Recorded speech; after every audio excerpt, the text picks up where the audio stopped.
నమస్తే, welcome to our channel. నేను మీ సిరి. మీ ఎంపీలను గెలిపిస్తే నాకు రిటర్న్ గిఫ్ట్లో ఏం కావాలి అంటే అని జగన్మోహన్ రెడ్డి గారు అమిత్ షాకి అయితే షాక్ ఇచ్చినట్టు తెలుస్తుంది. సో ఈ వార్తలో ఎంతవరకు నిజం ఉంది, ఈ అంశాన్ని మనకి క్లుప్తంగా వివరించడానికి మనతో పాటు ఉన్నారు ప్రముఖ సీనియర్ జర్నలిస్ట్ జగదేవ్ గారు. నమస్కారం సార్. నమస్తే సార్. జగన్మోహన్ రెడ్డి గారు అమిత్ షాకి ఒక షాక్ ఏంటంటే మీ ఎంపీలను గెలిపిస్తాను కానీ రిటర్న్ గిఫ్ట్ నాకేం కావాలి అంటే అని చెప్పేసి ఒక షాక్ ఇచ్చారు. అంటే బంపర్ ఆఫర్ లాంటిదని అంటున్నారు. సో ఇందులో ఎంతవరకు వాస్తవం ఉంది సార్? వాస్తవానికి జగన్మోహన్ రెడ్డి గారు టీడీపీ జనసేన కూటమితో బీజేపీ కలవకుండా ఉండడం కోసం విశ్వ ప్రయత్నాలు చేశారన్నట్టుగా మనం వార్తలు చూసాం. అంటే విశ్వ ప్రయత్నాలు అన్నా కూడా తప్పేం లేదు. ఇప్పుడు ఎవరు రాజకీయ వ్యూహం వాళ్ళది. ఎందుకంటే జగన్మోహన్ రెడ్డి గారు ఆల్రెడీ కాంగ్రెస్ నుంచి బయటకు వచ్చి పార్టీ పెట్టిన వ్యక్తి కాబట్టి ఖచ్చితంగా రేపు పొద్దున సెంట్రల్లో ఒకవేళ ఇన్ కేస్ ఆఫ్ కాంగ్రెస్ వస్తే ఈయనకి ప్రాబ్లం.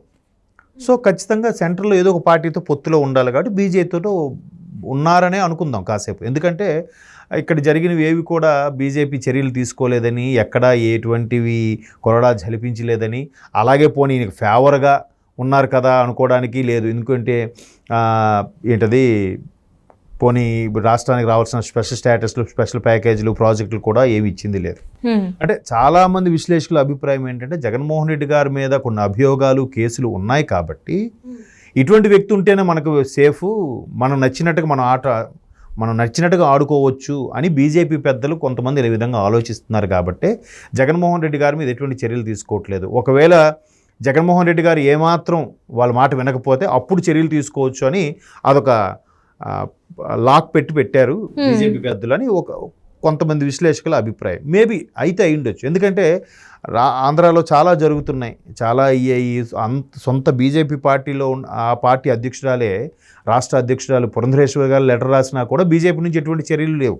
లిక్కర్ స్కామ్ గురించి కానీ, ఇసుక ర్యాంపుల గురించి కానీ, తర్వాత దేవాలయాల మీద కానీ దాడుల గురించి కానీ, టీటీడీలో జరిగిన అవకతవకల గురించి కానీ, వీటన్నిటికీ సంబంధించి ఎక్కడ చర్యలు లేవు. బీజేపీ ఏమనట్లేదు. అంటే ఇవన్నీ తెచ్చిపోవడం, ఏమైనా తోక జాడిస్తే మీ పని చెప్తాముండ్రా అని అనుకుంటున్నారేమో. సో అట్లా ఉంది.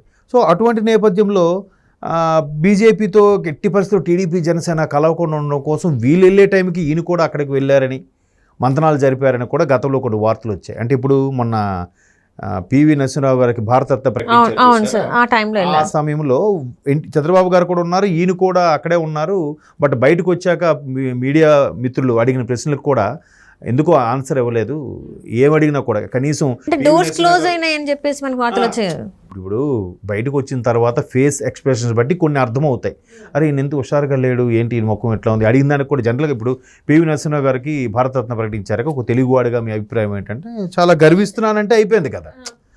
దానికి కూడా ఆయన ఏం మాట్లాడకుండా వెళ్ళిపోయారట. అంటే గారు చెప్తారని చెప్పారు ఆన్సర్. అది కూడా అంటే పెద్ద న్యూస్ అయిపోయింది. ఎందుకంటే యాజ్ ఎ తెలుగువాడిగా తను హర్షించాలి, నేను అంటే గర్వంగా ఫీల్ అవుతున్నాను కూడా ఒక్క మాట అనకుండా విజయసాయి రెడ్డి గారు చెప్తారని చెప్పేసి అనడం అనేది చర్చనీయాంశం అయిపోయింది. అయితే అక్కడ ఆయన అలా రివర్ట్ అవ్వడం చాలామందికి అర్థమైంది ఏంటంటే లోపల ఏదో ఈయనకి రివర్స్ అయ్యింది, సో కాబట్టి ఈయన చెప్పడానికి ఇష్టపడలేదు అన్నట్టుగా ఉంది. అయితే అక్కడ పొత్తు జరగకుండా ఉండడం కోసం ప్రయత్నించారని. అయితే ఇప్పుడు మొత్తానికి పొత్తు అయిపోయింది, ప్రకటించేశారు. ఎవరెవరికి ఏ స్థానాలు అనేది కూడా ఇంక 2-3 రోజుల్లో క్లారిటీ వచ్చేస్తుంది.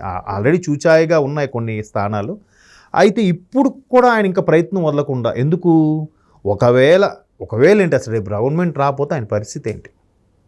90% గవర్నమెంట్ రాదు, టీడీపీ జనసేన కూటమే వస్తుంది. ఆ 10% ఈయన కూటమి వస్తే నెక్స్ట్ బీజేపీ కానీ అక్కడ రాకుండా ఒకవేళ కాంగ్రెస్ వస్తే ఈయన పరిస్థితి ఏంటి? అది కూడా ఆలోచించుకోవాలి కదా. సో ఈ నేపథ్యంలో ఒకవేళ బీజేపీ వచ్చేలాగా చేయాలంటే మన నుంచి కొన్ని ఎంపీలు ఇవ్వాలి, లేదా వాళ్ళకే మీరు గెలిపించే ఏవైతే టీడీపీ జనసేన పొత్తులో భాగంగా బీజేపీ కూడా యాడ్ అయింది కాబట్టి బీజేపీకి ఒక 5-6 ఎంపీ స్థానాలు ఇస్తారని అంటున్నారు. ఇంకా ఖరారు అవ్వలేదు కదా. సో ఆ 5 స్థానాల వరకు కూడా మీకు నేను గెలిపించుకుంటాను, మీ బీజేపీ అవుతాయి, మిగతావన్నీ నా వైసీపీ అవుతాయి.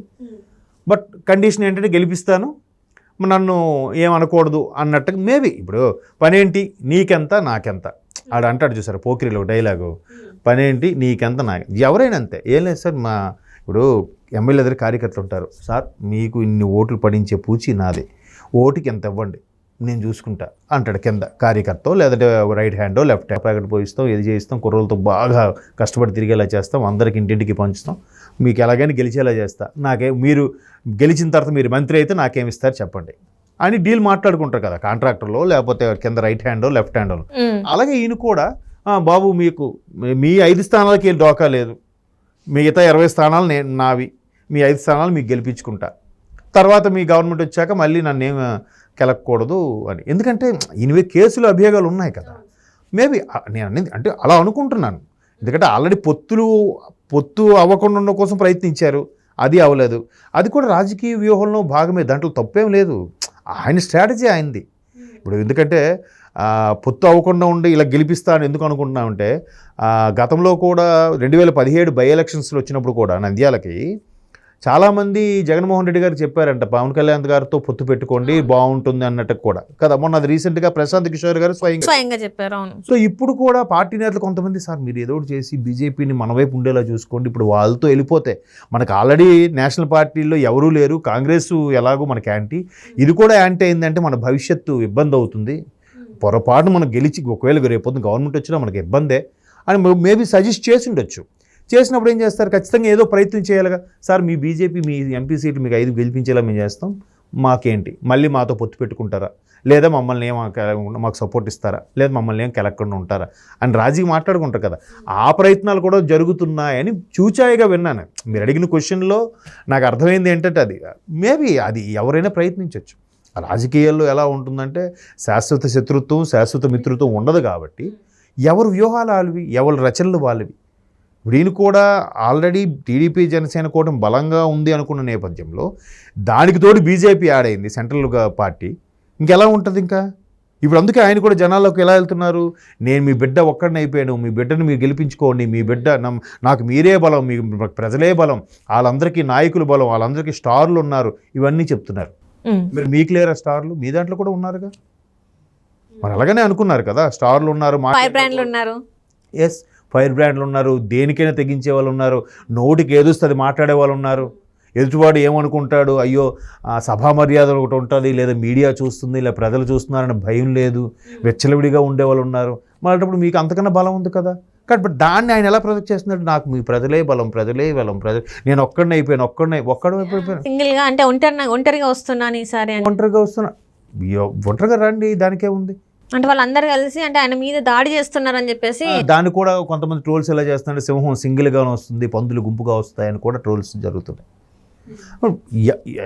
దాన్ని కూడా తప్పనట్లేదు.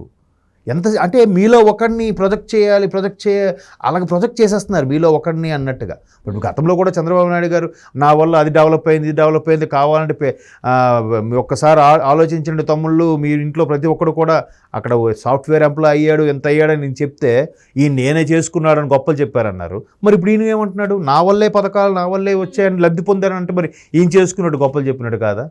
చూడండి అక్కడికి వచ్చేసరికి గొప్పట, ఇక్కడికి వచ్చేసరికి మనలో ఒకటి. మరి ఇప్పుడు ఎవరికి డబ్బులు ఇచ్చావా నువ్వు, మీ ఇంట్లో వాళ్ళకి ఇచ్చినట్టే కదా, మీ పాకెట్లో కాదు కదా. పోనీ మీరు అన్నట్టు మీ పాకెట్లోనూ కాదు, ఒకవేళ ఇచ్చిన మీ ఇంట్లో వాళ్ళకి ఇచ్చావు కదా, మరి ఎందుకు ఓట్లు అడుగుతావు. ఇంట్లో వాళ్ళకి చేయడం పెద్ద గొప్ప, నీ తమ్ముడికి చెల్లెలకి పెంచడం నువ్వు గొప్ప కాదు కదా. కాబట్టి ఎవరి వెర్షన్ వాళ్ళది. రాజకీయంలో ప్రతిది కూడా ఒక రకమైన మీ బిడ్డ మీద అన్యాయం జరుగుతుంది, ఎంతమంది కలిసి నా మీద దాడి చేయాలనుకుంటున్నారనే విధంగా ఆయన ప్రొజెక్ట్ చేస్తున్నాడు. ఆయన అంటే ఒక రకమైన భయం కూడా ఉంటుంది కదా, అరే నేషనల్ పార్టీతో వీళ్ళు కలిశారు, ఆల్రెడీ ప్రజా వ్యతిరేకత ఉంది, ప్రభుత్వ వ్యతిరేకత ఉంది, ఉద్యోగస్తులు యువత చాలా రంగాల్లో వారు ఎస్పెషల్లీ పెన్షనర్స్ బాగా ఉసూరుమని ఏడుస్తున్నారు. ఏంటి పరిస్థితి, అరే ఇన్ని తాకట్లు పెడుతున్నారు, పోనీ మనకేమైనా జీతాలు ఇస్తున్నాడు అంటే లేదు, వాళ్ళ సభలకి వాటికే ఉపయోగించుతున్నారు. పొలిటికల్ సభలకి గవర్నమెంట్ సొమ్ము అంటే ఎవరిదమ్మా, ప్రజాసొమ్ము కదా. కాబట్టి ఇవన్నీ ఎంత చక్కగా అన్నీ మాట్లాడుతున్నారు, ఎంత చక్కగా నేనే చేస్తున్నాను, నేనే మీకు కావాలనుకుంటే మీ అన్నయ్య మళ్ళీ సీఎం అవ్వాలని కోరుకోండి అన్నట్టు చెప్తున్నారు అసలు. Right sir, right, thank you so much sir. Thank you.